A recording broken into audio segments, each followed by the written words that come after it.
नमस्कार, मैं प्रतिमा पांडे। हमारे व्रत और त्यौहार में आपका बहुत बहुत स्वागत है।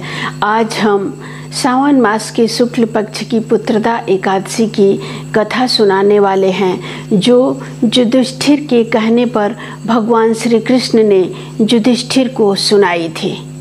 एक बार महाराज युधिष्ठिर ने भगवान श्री कृष्ण जी से कहा कि हे भगवान, हमें सावन मास के शुक्ल पक्ष की एकादशी के बारे में बताएं कि इस एकादशी का क्या नाम है और इसकी कथा क्या है। इस पर श्री कृष्ण जी ने कहा कि हे युधिष्ठिर, सावन मास के शुक्ल पक्ष की एकादशी को पुत्रदा एकादशी के नाम से जाना जाता है। इसे पवित्रा एकादशी भी कहते हैं। इस एकादशी की कथा मैं तुम्हें सुनाता हूँ, तुम ध्यान पूर्वक सुनो। प्राचीन काल में महिष्मती नगरी में महिती नाम के एक राजा राज्य करते थे। वो राजा बहुत ही दयालु, शांत स्वभाव, धर्मात्मा और प्रजा को अपने संतान के समान पालन करने वाले थे। इतने गुण होने के बावजूद भी राजा का कोई भी संतान नहीं था। संतान न होने की वजह से राजा काफ़ी दुखी रहते थे। एक दिन राजा ने अपने राज्य के सभी ऋषि, मुनि और विद्वानों को बुलाकर संतान प्राप्ति के उपाय पूछे।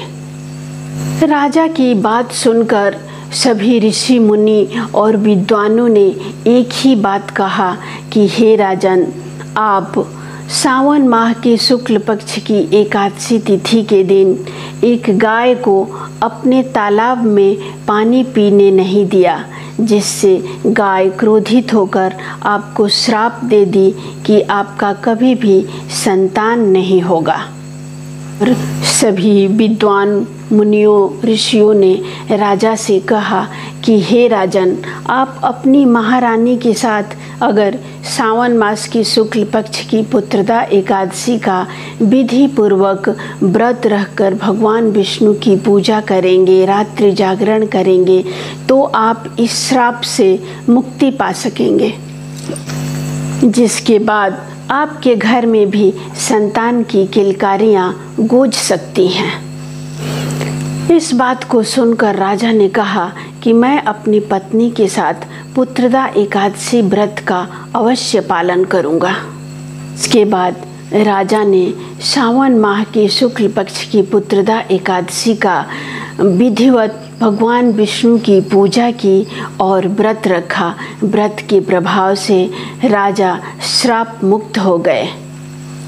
इस व्रत के बाद ही महारानी गर्भवती हुई और उन्होंने एक तेजस्वी पुत्र को जन्म दिया। राजा प्रसन्न हुए और प्रत्येक पुत्रदा एकादशी व्रत का पालन करने लगे। ऐसी मान्यता है कि जो भी व्यक्ति अपनी श्रद्धा के साथ भगवान विष्णु की पूजा करता है और इस व्रत को रखता है, उसकी सभी मनोकामनाएं पूर्ण होती हैं। एकादशी तिथि के दिन जैसे पूजा, आरती, मंत्र जाप ये जरूरी है, उसी तरह इस दिन एकादशी व्रत की कथा सुनना भी बहुत ज़रूरी है। इसके बिना एकादशी व्रत पूरा नहीं होता है, इसलिए आप एकादशी व्रत की कथा अवश्य सुनें। अगले वीडियो में हम फिर एक नई जानकारी के साथ उपस्थित होंगे। नमस्कार।